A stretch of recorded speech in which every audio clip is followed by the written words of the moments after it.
சோழமாடன் கோயில் அடிக்கடி தகராறு இருந்துட்டு தான் இருந்துச்சு. கோயிலுக்கு போன பிரசாதத்தில் ஏதோ கலந்து கொடுத்துட்டாங்க. அஜின் மார்டின் இவங்க தான் உள்ளே இருந்து கொடுத்துருக்காங்க. கன்னியாகுமரி மாவட்டம் நாகர்கோவில் அடுத்த வடலி விளையில் சுடலை மாடசுவாமி கோவில் ஒன்று உள்ளது. இந்த கோவிலில் வெள்ளிக்கிழமை தோறும் சுவாமிக்கு படையல் போட்டு மதுபாட்டில் வைத்து பூஜை செய்வது வழக்கம்.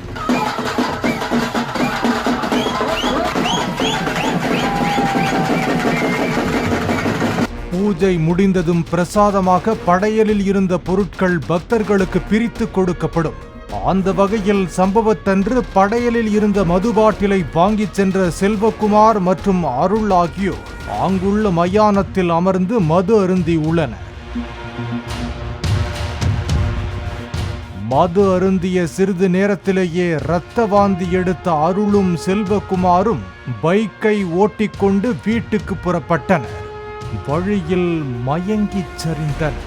அருள் மனைவிக்கு செல்போன் மூலம் தகவல் தெரிவித்ததால் அக்கம் பக்கத்தினர் விரைந்து சென்று இருவரையும் மீட்டு சிகிச்சைக்காக ஆசாரிப்பள்ளம் அரசு மருத்துவமனையில் சேர்த்தனர். அங்கு அருளை பரிசோதித்த மருத்துவர்கள் அவர் அருந்திய மதுவில் கொடிய விஷம் கலந்திருப்பதாக தெரிவித்தனர். செல்வகுமார் உயிரிழந்த நிலையில் அருளுக்கு தீவிர சிகிச்சை அளிக்கப்பட்டு வருகிறது. இந்த சம்பவம் தொடர்பாக போலீசார் வழக்கு பதிவு செய்து விசாரித்து வருகின்றனர்.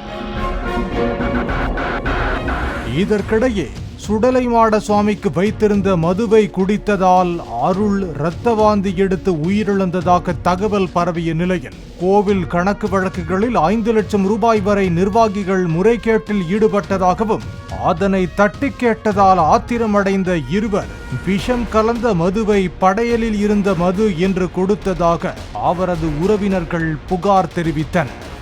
ஹஸ்பண்ட்கிட்ட கேட்டதுக்கு ஒரே வாந்தியும் இதுவும் வயிற்று போக்கம் இருந்தோடனே என்ன சாப்பிட்டீங்கன்னு கேட்டதுக்கு இப்படி கோயிலுக்கு போனதில் ஒரு ட்ரிங்க்ஸ் தந்தாங்க, அஜியும் மார்டினும் தந்தாங்க. அதுதான் சாப்பிட்டேன். எனக்கு நிற்க முடியல, ஒரே வாமிட்டாக இருக்கு, நான் செத்து போவேன், இனி இருக்க மாட்டேன், பிள்ளைகளை பார்த்துக்கன்னு சொல்லி அழுதாவ. என்ன சந்தேகம்? எனக்கு மார்டினா அஜி அவங்க 2 பேர் மேலே தான் சந்தேகமாக இருக்குது. அந்த கோயிலுக்கு போன பிரசாதத்தில் ஏதோ கலந்து கொடுத்துட்டாங்க. இது கவர்மெண்ட் இதை கண்டுபிடிச்சி யாருன்னு நல்ல ஒரு இதை சொல்லணும். மதுவில் என்ன மாதிரியான விஷம் கலக்கப்பட்டது, இதில் தொடர்புடைய நபர்கள் யார் என்பது குறித்து போலீசார் விரிவான விசாரணை நடத்தி வருகின்றனர். பாலிமர் செய்திகளுக்காக நாகர்கோயில் செய்தியாளர் சுரேந்திரன் மற்றும் வேல்ராஜ்.